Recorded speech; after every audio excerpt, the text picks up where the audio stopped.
जय तद्गुरु श्रीकृष्ण परमात्मने नमः। ज्ञानेन तु तदज्ञानं येषां नासितमात्मनां येषामादित्यवज्ञानं प्रकाशयति तत्त्वरम् तद्बुद्धतदात्मानं तनिष्ठन्तमत्परायणं गच्छन्य पुनरावर्तिं ज्ञानविरुद्धकल्मषाम्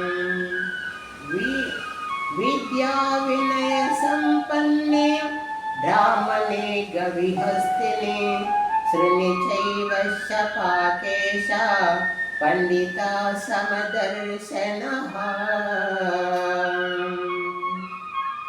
పరమాత్ముడు ప్రాణుల యొక్క పాపకర్మలను కానీ పుణ్యకర్మలు కానీ స్వీకరించడు. మనుషుల పాప పుణ్యములకు తాను భాగస్వామి కాడు.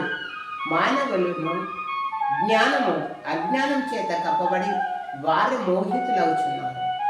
అంటే మనం చేస్తున్నటువంటి మంచి పన చెడ్డ పన నిశ్చయించుకోవడము అది నీ కర్తవ్యము, నీ మీదనే ఆధారపడి ఉన్నది. అందులో నేను చెడ్డ పని చేసి కళ్ళు మూసుకొని ఒక బాయిలో దుంకి దేవుడు కాపాడలేదు అని అంటే దానికి నేను భాగస్వామిని కాను అని ఇందులో ఉన్న అర్థం. అర్జున, ఎవరి జ్ఞానము పరమాత్మతత్వ జ్ఞానము చే తొలగిపోవును,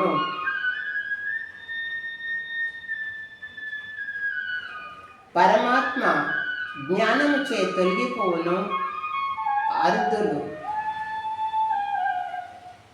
ఆరు ధన్యులు, వారికి తత్వజ్ఞాన ప్రాప్తి సూర్యుని వలె సచ్చిదానంద పరమాత్మను దర్శింపజేయును. అర్జున, ఎవరి అజ్ఞానము పరమాత్మ తత్వజ్ఞానం చే తొలగిపోవును, ఆరు ధన్యులు, వారికి తత్వజ్ఞాన ప్రాప్తి సూర్యుని వలె సచ్చిదానంద పరమాత్మను దర్శింపజేయును. పరమాత్మ యందే నమ్మకము కలవాడు, పరమాత్మ యందే మనసు లగ్నము చేసినవాడు, అతని అందే నిష్ఠ కలవాడు,